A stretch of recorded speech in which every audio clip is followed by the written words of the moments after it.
Let's continue on with writing is rewriting. In this one, we're going to be talking about what each draft should do. So, before you even start writing, you should be thinking about what you plan to write. You should map out the basic elements of the story, the plot, point of view, character, theme, and setting. The planning stage is very important. You will have to do less editing if you know the fundamentals of the story that you want to write. And you won't make errors in continuity or character either. You'll be consistent with what you've already laid out. And planning can be very fun too. It helps you to get excited about what you're going to write. And you'll also be much more prepared if you hit any roadblocks when you start writing. And that in and of itself should make you want to start off with a plan.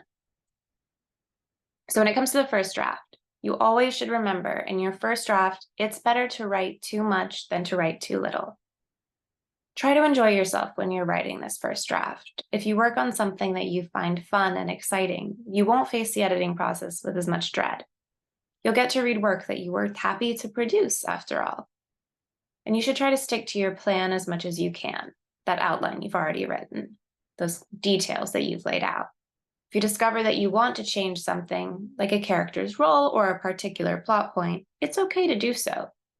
You'll sometimes discover that a different narrative than the one that you set out to produce is maybe a little bit more compelling or just feels more right. But if you're really struggling with a certain scene or just a particular line, it's okay just to add some filler that you'll know you have to change later. That will just help you to move on, to keep the flow going. And that's important too. So your first draft isn't going to be perfect, and it's really important that you understand this when you set out to write it. Everybody needs edits. So think about a first draft as raw material, waiting to be constructed into something useful. You've gathered this story together, you've written something complete, and now you just have to shape it into the final work.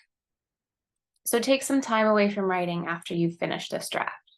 It'll just be very helpful for you to stop thinking about your work after you've completed it. You'll be able to return to it with fresh eyes, with a much more open mind. Now, when it comes to editing your first draft, you should know that there isn't a set number of drafts that you'll go through before you reach a final finished story. It's not like you set out and you know that you're going to have 4 drafts, or you know that you're going to have just 3 drafts. There's no real number that you're going to reach. If you've written a lot more than you anticipated in your first draft, and you know that some of it isn't necessary, then your next step should be deletions. So go through the story and mark out everything that's superfluous. If you're not sure about what absolutely needs to be deleted, then be sure to save this draft as a separate document so you can go through and find the scenes from your original draft, just in case you want to add those back later. If you left some things out or you put in some filler moments when you weren't totally sure what you wanted to say, then you can go in and change them during this stage of the editing process. Now, when it comes to seeking additional edits, one thing to keep in mind is that it's helpful to save each draft as you go, if just to look back on how your story has progressed. And then after you've completed edits for yourself, then you should feel comfortable passing on your writing to somebody else. A different set of eyes will be able to notice things that you've missed, right? And professional writers have editors to help them make changes to their own work. Writing can be very collaborative, even if it starts off as a solitary single act. Feedback from other people will eventually help you to make your writing stronger. It's okay to pass on certain edits, though. If somebody proposes changing something that you really like, figure out why they're suggesting it. Maybe ask them. And if you don't really agree with their reasoning, it's okay to keep something as you originally wrote it. Just trust yourself.